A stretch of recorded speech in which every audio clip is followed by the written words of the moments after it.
जय हिंद सभी को। स्वागत है आपका हमारे यूट्यूब चैनल पर। आई होप कि आप सभी अपनी तैयारी अच्छे से कर रहे होंगे और डेली रूटीन में स्टडी कर रहे होंगे। ठीक है, अपनी स्टडी को कंटिन्यूटी से बनाए रखना। आज का हमारा टॉपिक है हमारे पास हरियाणा की नदियाँ। ठीक है, ये एक बहुत इंपॉर्टेंट टॉपिक है। हर एक एग्ज़ाम में हरियाणा में इससे रिलेटेड एक ना एक क्वेश्चन ज़रूर देखने को मिलता है। एक दो भी हो जाते हैं और बहुत क्वेश्चन बनते हैं इसमें से। हर एक एग्ज़ाम में इसमें से क्वेश्चन मिलेगा आपको और ये टॉपिक एग्ज़ाम के पॉइंट ऑफ व्यू से बहुत ज़्यादा ज़रूरी है, तो हम इसको मिस बिल्कुल भी नहीं कर सकते। और आज हम इसका पार्ट 1 पढ़ेंगे।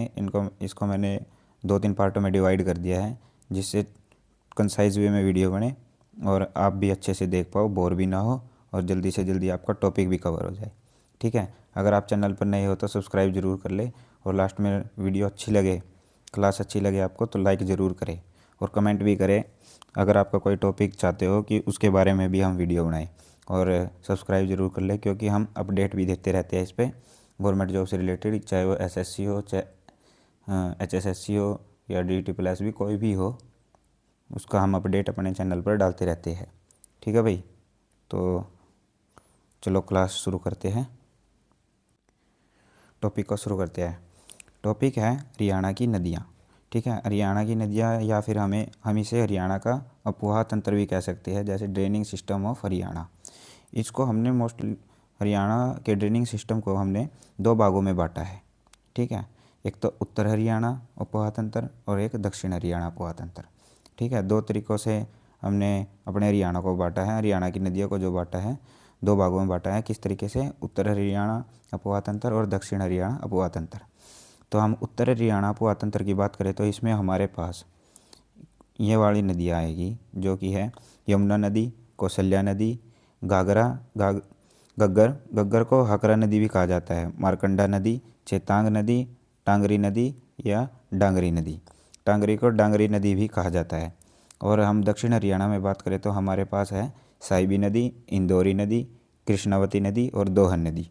ठीक है भाई, हम धीरे धीरे क्लास में इन सभी नदियों को पढ़ेंगे, इनकी सहायक नदियों को भी जानेंगे, इन पर जो जो डैम है उनको भी जानेंगे और इनसे रिलेटेड जो भी महत्वपूर्ण बातें हैं उनको भी पढ़ेंगे। अब एक क्वेश्चन हो रहा है कि हरियाणा में बहने वाली नदियों का सर्वप्रथम वर्णन किसने किया था? तो हरियाणा में बहने वाली नदियों का सर्वप्रथम वर्णन महर्षि वेद व्यास जी ने किया था। अब वेद व्यास जी ने भी इनका वर्णन कहीं ना कहीं तो किया होगा, तो इन्होंने वामन पुराण में इनका वर्णन किया था। और वामन पुराण को किस भाषा में लिखा गया है? संस्कृत भाषा में। इन्होंने अपने वामन पुराण में 9 नदियों और 7 जंगलों का विवरण किया है। ठीक है, समझ गया ना आप अच्छे से?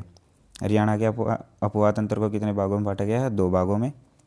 ठीक है, एक है उत्तर हरियाणा, दूसरा है दक्षिण हरियाणा। उत्तर हरियाणा में हमारे पास है यमुना, कौशल्या, गग्गर को हम आकरा नदी के नाम से भी जानते हैं, चेतांग नदी, टांगरी, और टांगरी नदी को हम दूसरा नाम डांगरी नदी के नाम से भी जानते हैं। और दक्षिण हरियाणा में बात करें तो हमारे पास है साहिबी नदी, इंदौरी नदी, कृष्णावती नदी और दोहन नदी। और इन सब का वर्णन किसने किया है? महर्षि वेद व्यास जी ने। हाँ जी, महर्षि वेद व्यास जी ने किया है अपने वामन पुराण में। वामन पुराण को किस भाषा में लिखा गया है? संस्कृत भाषा में। 9 नदियों का और 7 जंगलों का विवरण है। तो हम आगे बढ़ते हैं भाई। हम पढ़ने वाले हैं आज, हम चालू करेंगे उत्तर हरियाणा अपवाह तंत्र से, जिसमें हम सबसे पहले हम पढ़ेंगे यमुना नदी को। ठीक है, ऋग्वैदिक काल में यमुना नदी का वर्णन 3 बार हुआ है। ये सबसे प्राचीन नदी है हरियाणा की। कौन सी है? सबसे प्राचीन नदी हरियाणा की सबसे पुरानी नदी है यमुना नदी। और इसका ऋग्वैदिक काल में कितनी बार वर्णन हुआ है? 3 बार। ठीक है, हरियाणा में सबसे प्रमुख एकमात्र बारहमासी, ये जो क्वेश्चन है ना बारहमासी वाला, ये ना जाने कितनी बार एग्जाम में पूछा गया है कि हरियाणा की बारहमासी बहने वाली नदी कौन सी है? वो है यमुना नदी। और सदा नीरा, सदा नीरा का मतलब है जिसमें सदा पानी रहता है। नीर का मतलब होता है पानी, आपको ये पता ही है। ठीक है, तो सदा नीरा और बारहमासी और चिरस्थायी, जो चिरते हुए चले स्थानों को, ठीक है, मतलब अपनी जगह बना लेती है। ये चिरस्थायी वाला भी क्वेश्चन एक बार एचएसएससी ने पूछ लिया है। एकमात्र चिरस्थायी नदी कौन सी है? वो है हमारी यमुना नदी। ठीक है, तो अगर हम इसके उद्गम के बारे में जानें तो क्या है, उत्तराखंड के गढ़वाल क्षेत्र में यमुनोत्री ग्लेशियर है, जो कलिंद पर्वत पर चंपासर ग्लेशियर के बंदरपुर चोटी से निकलती है। अब आप सोचोगे कि इतना बड़ा उद्गम, लेकिन क्या करें, करना पड़ेगा, क्योंकि कहीं ना कहीं हर एक पॉइंट से एग्ज़ाम में क्वेश्चन पूछा गया है। उत्तराखंड राज्य, ये तो नॉर्मल क्वेश्चन है, ये तो मुश्किल ही पूछा जाएगा। बेसिक क्वेश्चन बाई चांस आ भी सकता है, लेकिन एक ये यमुनोत्री ग्लेशियर वाला, चंपासर ग्लेशियर वाला भी पूछा गया है, बंदरपुर चोटी वाला भी पूछा गया है, और गढ़वाल क्षेत्र वाला भी पूछा गया है। कहीं ना कहीं कोई से ना कोई से एग्ज़ाम में HSSC ने ये क्वेश्चन ज़रूर पूछा है। ठीक है, तो भाई ये याद तो करना ही पड़ेगा। तो एक बार रिपीट करते हैं, उत्तराखंड के गढ़वाल क्षेत्र में यमुनोत्री ग्लेशियर तो बहुत बार आ चुका है। ठीक है, और कालिंद पर्वत ये भी आया है HSSC में। ठीक है, चंपासर ग्लेशियर के बंदरपूंछ से हमारी यमुना नदी निकलती है। ठीक है, अगर हम यमुना नदी के हरियाणा में प्रवेश की बात करें तो वो ताजेवाला, यमुनानगर, ताजेवाला के उत्तर में कालेसर जो जंगल है, वहाँ से ये हरियाणा में एंट्री करती है। और हरियाणा से बाहर निकलते टाइम ये हसनपुर, पलवल इसका लास्ट ज़िला है हरियाणा में। ठीक है, और पलवल के हसनपुर से ये हरियाणा से बाहर की ओर निकलती है। ठीक है भाई, चलिए आगे चलते हैं। यमुना नदी हरियाणा के कितने ज़िलों से निकलती है? 6 ज़िलों से। ठीक है, ये हरियाणा को यूपी से अलग करती है, ये भी क्वेश्चन आता है। ठीक है, हरियाणा और यूपी के बीच सीमा तय करने वाली एकमात्र नदी यमुना नदी। ठीक है, हरियाणा और यूपी का विभाजन करने वाली नदी यमुना नदी, इस तरीके से क्वेश्चन आता है। ठीक है, तो हरियाणा में 6 ज़िलों से गुजरती है। वो 6 ज़िले कौन कौन से हैं? यमुनानगर, करनाल, पानीपत, सोनीपत, फरीदाबाद, पलवल। यमुनानगर, करनाल, पानीपत, सोनीपत, फरीदाबाद, पलवल। ठीक है भाई, एंट्री करती है ताजेवाला यमुनानगर से, निकलती है हसनपुर पलवल से। ठीक है, ये हम पीछे पढ़ चुके हैं। और ये आगे जाके इसे गंगा की सबसे लंबी सहायक नदी भी कहते हैं। तो ये आगे जाके गंगा में कहाँ जाके मिलती है? प्रयागराज में, इलाहाबाद प्रयागराज में जाके गंगा में मिल जाती है। ठीक है, अगला पॉइंट, हसनपुर से पूर्व में मुड़कर अलीगढ़ ज़िले में। ठीक है, हसनपुर कहाँ है? पलवल में। हसनपुर के पलवल से निकलते हुए पूर्व में मुड़कर अलीगढ़ में जा मिलती है। ठीक है, अगर हम इसकी भारत में लंबाई की बात करें, भारत में इसकी लंबाई है 1376 किलोमीटर, भारत की सबसे लंबी सहायक नदी। और ये किसकी सहायक नदी है? ये किसकी सहायक नदी है? गंगा की सबसे लंबी सहायक नदी है यमुना नदी। ठीक है, और कहाँ मिलती है ये जाकर? प्रयागराज में मिलती है गंगा से। फिर ये दोनों मिलकर आगे का रास्ता तय करते हैं। ठीक है, और अगर हम इसकी हरियाणा में लंबाई देखें तो वो है 320 किलोमीटर, और इसी लंबाई के साथ ये हरियाणा की सबसे लंबी नदी हो जाती है। ठीक है, इसका दूसरा नाम क्या है? कालिंदी नदी। हमने पीछे क्वेश्चन पढ़ा था ना, कालिंद पर्वत, तो इसी वजह से इसका नाम कालिंदी नदी भी पड़ा है। ठीक है, और उपनाम जो है, एक है सूर्य की बहन और दूसरा है यम की पुत्री। इन दो नामों से भी जाना जाता है। क्वेश्चन कुछ इस तरीके से आता है कि सूर्य की बहन के नाम से हरियाणा में किस नदी को जाना जाता है? वो है यमुना नदी। यम की बहन के नाम से किस नदी को जाना जाता है? वो है यमुना नदी। ठीक है भाई, आई होप कि आपको क्लियर होगा। और भाई पूरी वीडियो के दौरान आपको है ना किसी भी पॉइंट में डाउट हो तो आप कमेंट सेक्शन में ज़रूर छोड़ देना, हम उस डाउट को कमेंट में क्लियर करने की पूरी कोशिश करेंगे। ठीक है, तो अब हम बात कर लेते हैं यमुना की सहायक नदियों के बारे में। यमुना की सहायक नदी में है पथराला नदी, ये भाई टाइपिंग मिस्टेक होगी, बुद्धि यमुना नहीं आना था, यहाँ पर आना था बुढ़ी यमुना नदी। ठीक है, यह है सोम्ब नदी, साहिबी नदी, मस्करा नदी, थापना नदी। ठीक है, ये आप भी ठीक कर लेना अगर बाई चांस नोट्स बनाओ तो यहाँ पर यमुना नदी नहीं आना था, यहाँ आना था बूढ़ी यमुना नदी। ठीक है, जो हमारी यमुना नदी है, यमुना नदी, पथराला नदी और सोम नदी, ये तीनों त्रिवेणी संगम बनाते हैं। क्या बनाते हैं? त्रिवेणी संगम बनाते हैं। कहाँ पर? दादूपुर हेड़ा यमुनानगर में। कौन कौन सी नदी मिलकर बनाते हैं?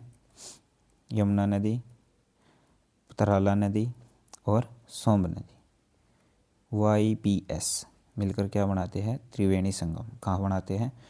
दादूपुर हेड़ा। कौन सा? दादूपुर हेड़ा यमुनानगर। ठीक है,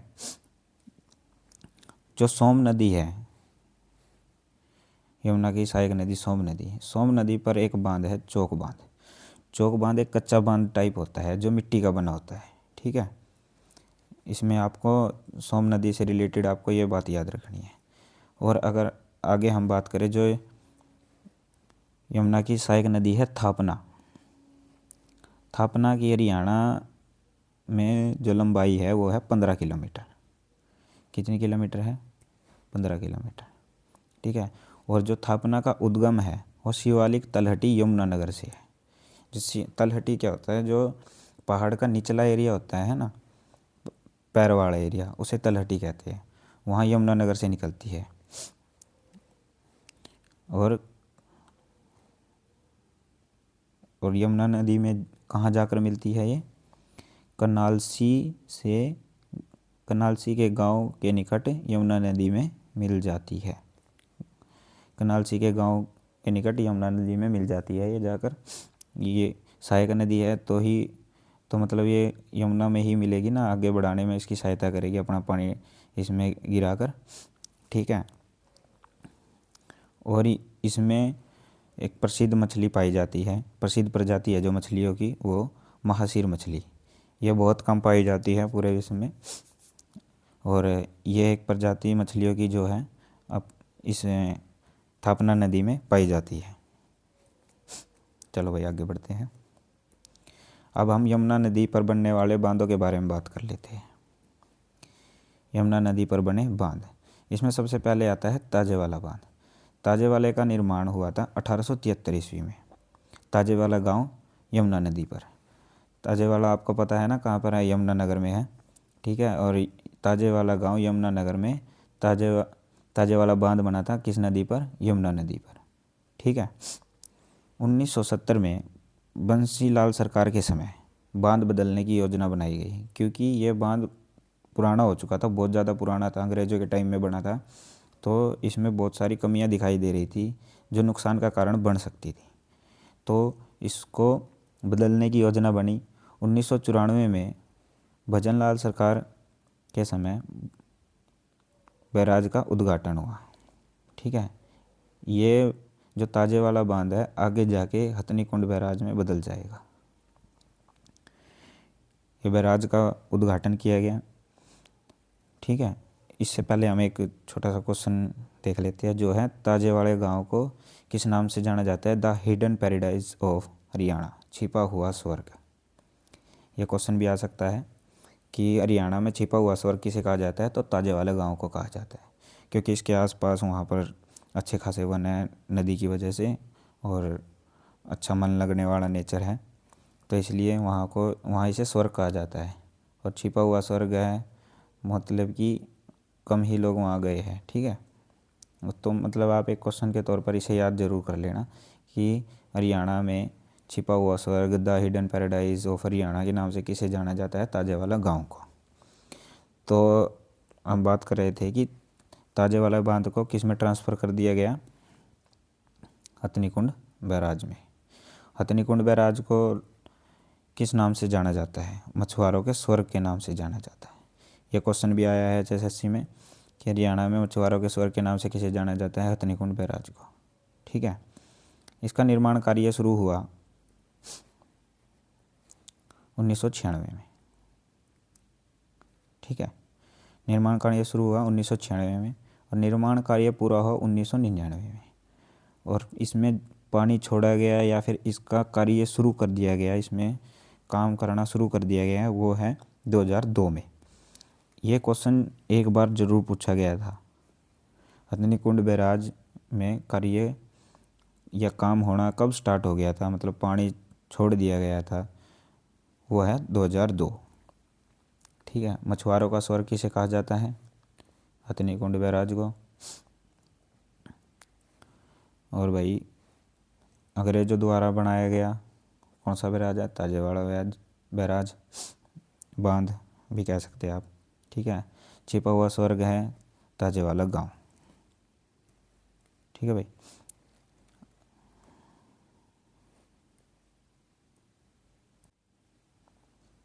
आई होप कि आप सभी को अच्छे से समझ में आ गया होगा। और भाई वीडियो अच्छी लगे तो लाइक ज़रूर करें। ठीक है। कमेंट भी करें, कोई कमी लगी हो या फिर अच्छी लगी हो, या फिर आप कोई टॉपिक चाहते हो, या आने वाला आपका एग्ज़ाम है हरियाणा पुलिस, उससे रिलेटेड भी कोई टॉपिक हो या कोई बात हो, वो भी आप पूछ सकते हैं। कोई दिक्कत वाली बात नहीं है, हर एक बात का जवाब दिया जाएगा। जितनी हेल्प होगी उतनी की जाएगी। वीडियो को शेयर ज़रूर करें भाई अपने दोस्तों के पास। ठीक है। जिनको भी इस टॉपिक में मुश्किल आ रही थी, हमने एक आसान वे में और कंसाइज वे में सारा कुछ समझ लिया है। क्वेश्चन मुश्किल ही होगा कि इससे बाहर जाएगा। ठीक है। और अगर आपको लगता है कि कोई क्वेश्चन मिस हुआ है तो टेंशन मत लेना। इसके जो लास्ट पार्ट होगा ना नदियों से रिलेटेड क्लास का, उसमें हम बहुत से वन लाइनर क्वेश्चन भी करेंगे लास्ट में। ठीक है। जिसमें आपका जो छोटे मोटे क्वेश्चन होते हैं विविध टाइप के, वो सब कुछ कवर हो जाएंगे। ठीक है भाई। ऑल द बेस्ट सभी को। और अगला पार्ट भी ज़रूर देखें, जल्दी ही अपलोड कर देंगे उसे भी। धन्यवाद।